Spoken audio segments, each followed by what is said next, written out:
अस्सलाम वालेकुम। कैसे हैं दोस्तों? खैरियत से हैं दोस्तों? आज हम बात करने वाले हैं EFI पेड लॉक के बारे में। ये EFI पेड लॉक है। ये स्पेशली मैकबुक और एप्पल के प्रोडक्ट्स के लिए है। मैकबुक एयर, मैकबुक प्रो और मैकबुक प्रो रेटिना जितने भी मॉडल हैं 2010 से लेकर 2017 तक, ये उन सब के लिए सपोर्टेड है। जो दोस्त हजरात जो हैं, जो इस फील्ड से रिलेटेड हैं टेक्निकली, उनको तो पता ही है कि बायोस चिप जो है, उसकी बायोस चिप जो है प्रोग्रामिंग करने के लिए, बायोस चिप जो है वो रिमूव करके उसके बाद फिर जाके हमें प्रोग्रामिंग करनी पड़ती है। लेकिन ये जो DS809 है, DS809S EFI पेड लॉक, तो ये जो है विदाउट आप चिप रिमूव किए अपने बायोस को, जो मैकबुक के जो बायोस हैं उनको मैक्सिमम जो है 1 मिनट के अंदर जो है आप रिप्रोग्राम कर सकते हैं। पासवर्ड लगा हो तो उसको रिमूव कर सकते हैं। तो ये इसकी चिप होती है। वैसे नॉर्मली इसको जो है हीट देके इसको IC को रिमूव करो, फिर उसके बाद इसको प्रोग्रामर में बिठा के इसको करना पड़ता है। लेकिन ये DS809S जो है EFI पेड लॉक, ये विदाउट आपको जो है कोई स्क्रू ड्राइवर टच किए मदरबोर्ड के अंदर, ये जो हर मैकबुक के अंदर एक ऐसा जैक बना हुआ होता है यहाँ पे, तो इस जैक के अंदर कनेक्टर लगा के आप जो है डायरेक्टली कुछ किए बगैर ऐसे ही डायरेक्ट कंप्यूटर के साथ कनेक्ट करके इसको दोबारा से रिप्रोग्राम कर सकते हैं। ये है DS809S, ये इसकी डिवाइस है। इसके साथ जो है आप लोगों को मिलेंगे 4 तरह के, इस तरह के कनेक्टर मिलेंगे। ये इसकी एक केबल मिलेगी और साथ में एक ये मिलेगा 2 और ये 3 और ये एक ये मिलेगा 4। इस तरह के 4 आप लोगों को कनेक्टर मिलेंगे जो डिवाइस के साथ यहाँ से ऐसे जैक के अंदर ये कनेक्टेड होते हैं। ऐसे ये कनेक्ट होंगे, ये डिवाइस आपके हाथ में आएगी। यहाँ पे इसका ये जैक लगेगा और दूसरा ये USB केबल जो है, जहाँ आप जिस कंप्यूटर के साथ कनेक्ट करके इसकी IC को रीड कराएंगे, प्रोग्रामिंग करेंगे, ये वैसे कनेक्ट होगा। ये है जी 2012 और 13 के लिए। ये है 2011, 10, 11 के लिए, 10 और 11 के लिए। और ये जो है, ये छोटी वाली जो है, ये 2015 से लेकर 17 तक, ये उन मॉडलों को जो है, मॉडल्स को जो है सपोर्ट करती है। इसके अलावा एक और भी है इसके साथ वो चौथी वाली जो है, आप अगर कोई ऐसी IC है जिसको आप प्रोग्राम करना चाह रहे हैं लेकिन वो अगर नहीं हो रही है किसी एक तरह से, तो वो एक ऑप्शनल चीज़ दी हुई है, वो आप IC निकाल के आप उसको जो है प्रोग्राम कर सकते हैं। बाकी मैं आप लोगों को ज़रा इसको ऑन करके दिखाता हूँ कि ये कितना जल्दी काम करती है और कैसे करती है। ये मैंने लगा दिया इसके अंदर और ये मेरे पास 2015 का एक मैकबुक एयर है, सॉरी, ये वाला वो कनेक्टर है जिस पे आप एक्सटर्नल यहाँ पे IC लगा के इसको जो है प्रोग्राम कर सकते हो। बहरहाल एक ऑप्शनल चीज़ है। ये 2015 और 17 तक जो है सपोर्ट करती है। इसको मैं, ये इसके अंदर ऐसे लगेगा और इसके यहाँ पर जैक है, तो इस जैक के अंदर ये बासानी के साथ फिट होगा। ये जैक जो है ये इसके अंदर लगेगा। यहाँ पे हर मैकबुक के अंदर एक जैक लगा हुआ होता है, तो वहाँ से आप जो है बोर्ड को रीड करने के लिए एक चीज़ दिया हुआ है इन लोगों ने। तो मैं इसको ज़रा USB केबल लगाता हूँ।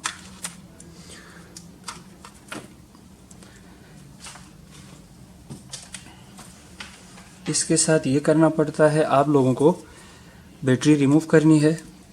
फर्स्ट पहले आप लोगों को बैटरी रिमूव करनी होगी। उसके बाद जो है, ये डिवाइस के अंदर लाइट आ गई है, आप लोगों को बैटरी रिमूव करनी होगी और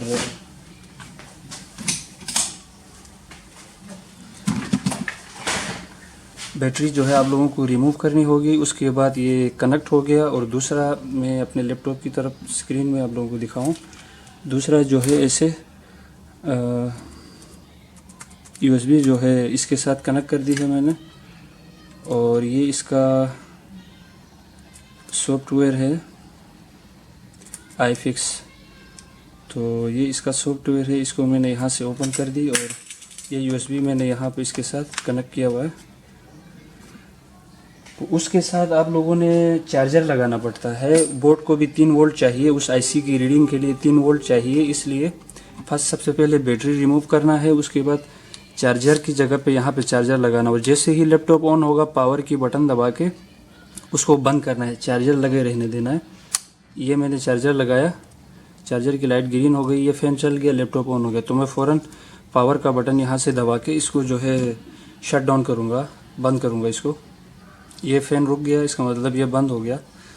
तो मैं अभी लैपटॉप की स्क्रीन की तरफ मैं आप लोगों को दिखाता हूँ।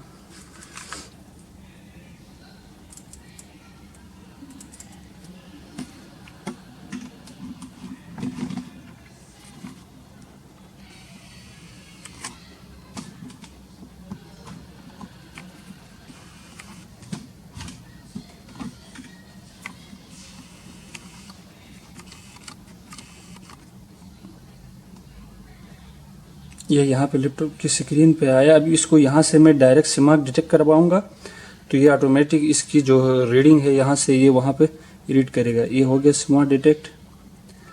ये देखिए चिप नंबर इसने डिटेक्ट कर लिया, बगैर आपकी IC निकाले, बगैर कुछ किए इसने से चिप जो है वो डिटेक्ट कर ली। हर चीज़ जो है ऑटोमेटिक इसका डिटेक्ट हो गया। तो चलो इसको अभी रीड करा के दिखाता हूँ आप लोगों को।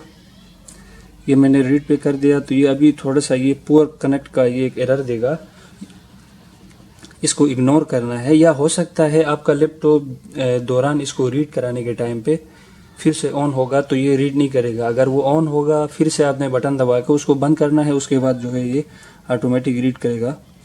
ये मैंने इग्नोर कर दी, अभी ये रीड कर रहा है। आप जो है 1 से 1.5 मिनट के अंदर पूरी बायोस फाइल को जो है पूरा एडिट करके दोबारा से प्रोग्राम कर सकते हैं। नॉर्मली दूसरे प्रोग्रामर्स के अंदर, स्पेशली ये एप्पल के लिए है, मैकबुक के लिए है। दूसरे जो लैपटॉप होते हैं या वो होते हैं, ये देखें इसने रीड कर ली और ये मुझे सेव करने के लिए कह रहा है। तो पूरी चिप मैंने रीड कर दी है, DDD के नाम से मैंने सेव करवाया और इसको मैंने सेव करवा दिया। ये फाइल ऑलरेडी लोकेशन पे है तो मैं इसको कोई भी नाम देके हम सेव करवा सकते हैं।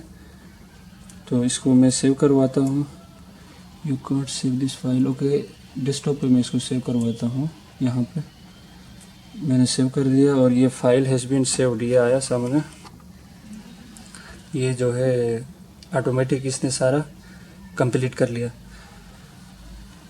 तो दूसरी ये जो चिप होती थी, ये वाली चिप बायोस की, ये चिप है मेन चिप इसकी, ये वाली। तो इसको पहले उतारो, हीट लगाओ, मदरबोर्ड खोलो, फिर इसको प्रोग्रामर पे लगाओ दूसरे वाले में, वहाँ से इसको डिटेक्ट करवाओ, ये वो। तो बहुत एक लंबा सारा चौड़ा प्रोसेस होता है। तो ये बहुत बेहतरीन है। ये इसकी प्राइस जो है इतना ज़्यादा नहीं है, 18-20 हज़ार रुपये तक जो है आप लोगों को मिलती है। जिन लोगों का प्रॉपर ये काम है तो वो लोग जो है इसको यूज़ कर सकते हैं।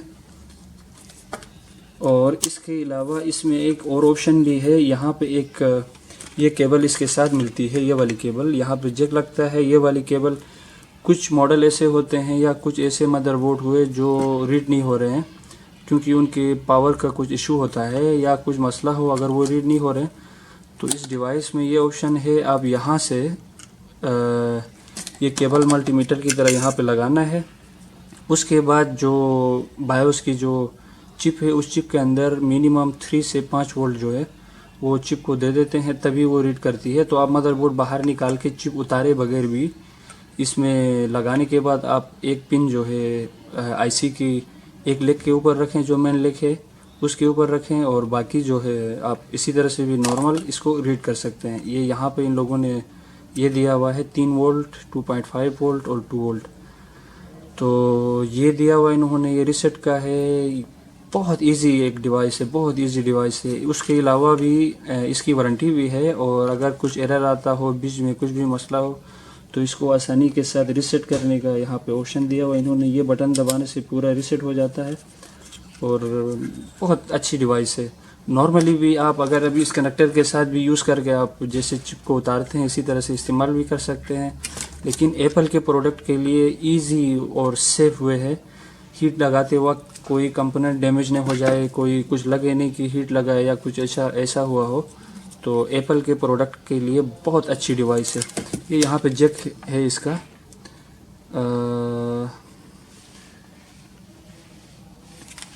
ये भी 2015 का मदरबोर्ड है।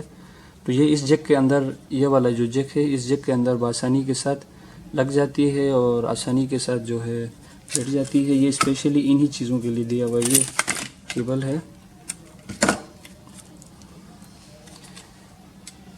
ये हर मैकबुक के अंदर एक दिया हुआ होता है, हर मैकबुक के अंदर एक दिया होता है। ये ऐसे इसके अंदर बैठ जाती है।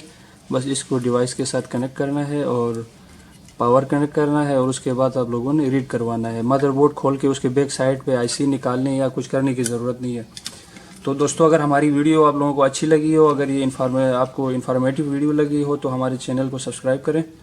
और काफ़ी ऐसे टेक्निकल वीडियोस हैं, हमारा काम ये टेक्निकल से रिलेटेड है। तो अगर आप भाइयों के लिए कोई ऐसी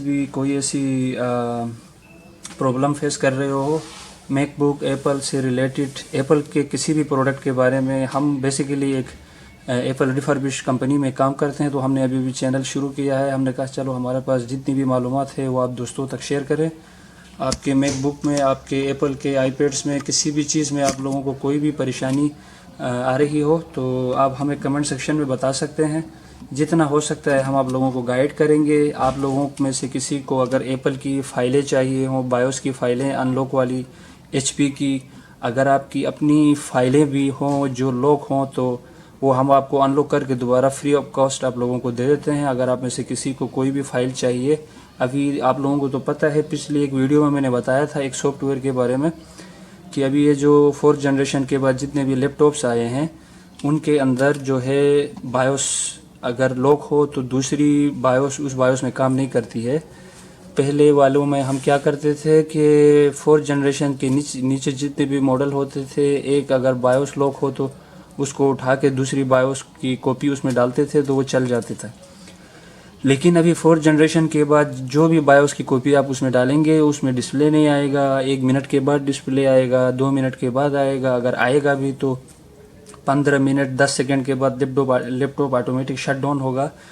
तो इस तरह के कोई भी प्रॉब्लम अगर आप फेस कर रहे हो, तो आप हमें ईमेल एड्रेस हमारा ऑलरेडी पेज के ऊपर, हमारे चैनल के ऊपर लगी हुई है, तो आप हमें कमेंट सेक्शन में भी बता सकते हैं। और आप में से जिस किसी को भी कोई भी फ़ाइल चाहिए हो, तो आप हमें जो है ईमेल के ज़रिए आप हमारे साथ कांटेक्ट कर सकते हैं। बेसिकली हमारा काम एप्पल रिफर्बिश का काम है। आप में से किसी को कोई भी हेल्प चाहिए हो, तो आप हमें ईमेल के थ्रू और कमेंट सेक्शन में बता सकते हैं। जितना हो सकेगा हम आपकी जो है हेल्प करेंगे।